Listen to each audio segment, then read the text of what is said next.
की जय। 8वां अध्याय शुरू होता है। विकुंडल ने देवदूतों से प्रार्थना की कि हे दूत, माघ स्नान के साथ साथ वे कौन से पुण्य कर्म है जिन्हें करने से व्यक्ति यमलोक और नरक के दर्शन नहीं करता, कृपया पूर्वक मुझे विस्तार से बतलाइए। यमदूत ने कहा, हे वैश्यपुत्र, तुमने बहुत अच्छा प्रश्न किया है। ध्यान देकर सुनो। वह मनुष्य जो तुलसी का पौधा श्रद्धा और प्रेम के सहित लगाता है और उसकी सेवा करता है, वह सब पापों से मुक्त हो जाता है। जो भक्त तुलसी दल को भक्ति भाव सहित भगवान को अर्पित करते हैं और भगवान का चरणोदक लेते हैं, वे भी सदा सर्वदा के लिए पाप मुक्त होकर भगवान की कृपा प्राप्त करते हैं। शास्त्रों का कथन है कि नर्मदा का दर्शन, गंगा जी का स्नान तथा तुलसी वन का स्पर्श, ये तीनों ही कार्य महापुण्य फल देने वाले हैं।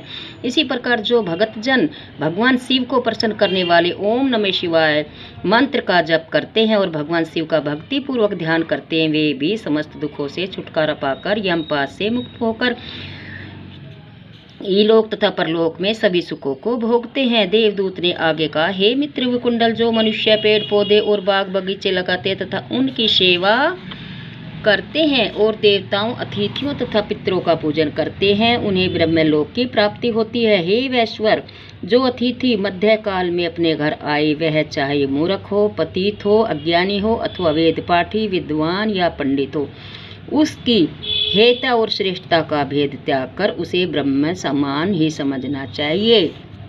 श्रद्धा और भक्ति सहित अतिथि सेवा और सत्कार करने वाले भी नरक का दर्शन नहीं करते। जो मनुष्य भूखों को भोजन खिलाता और प्यासों को जल पिलाता है, वे दीन दुखियों की सेवा करता है, वह भी अनंत काल तक सर्व सुख प्राप्त करता है। हे मित्र, कोई अपरिचित अतिथि यदि भूख से व्याकुल होकर अपने घर पर आए तो उसका मीठे वचनों से स्वागत करते हुए उसे भोजन कराकर उसकी क्षुधा शांत करने वाला दीर्घ काल तक सर्व सुख प्राप्त करता है। गृहस्थ धर्म का विवेचन करते हुए देवदूत ने आगे कहा, हे मित्र, जो व्यक्ति अतिथि का आदर सत्कार नहीं करते, उनका निरादर करते हैं, उनसे घृणा करता है या उन्हें देखकर मुंह फेर लेते हैं, वे घोर पाप के भागी बनकर नरक को प्राप्त करते हैं। जिस गृहस्थ के द्वार से याचक निरादित होकर या नहीं है, कहीं और जाओ अथवा मैं कुछ नहीं दूंगा इत्यादि वचन सुनकर निराश होकर लौटता है, वह गृहस्थ घोर पाप का भागी बनकर नरक की यातनाएं भोगता है। ऐसा करने वालों के सारे पुण्य और ईश्वर भक्ति व्यर्थ हो जाती है। अतएव घर आए याचक अथवा अतिथि को ईश्वर का स्वरूप समझकर उसका यथाशक्ति आदर सत्कार करना चाहिए, उसे कभी भी निराश नहीं करना चाहिए। सभी गृहस्थों के लिए अतिथि सेवा परम पुनीत धर्म और कर्तव्य है। इससे बढ़कर बंधु बांधव या धन धान्य कुछ भी नहीं है।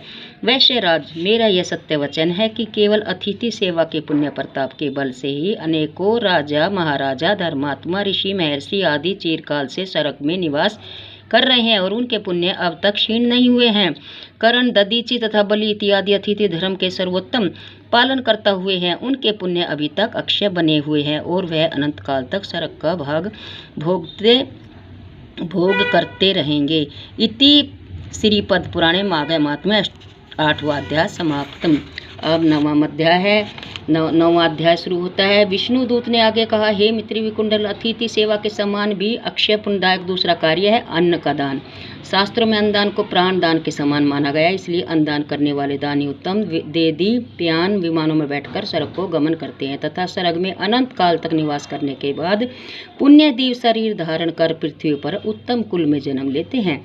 वे सब प्रकार के सुख भोगते हुए भूपति हुआ करते हैं।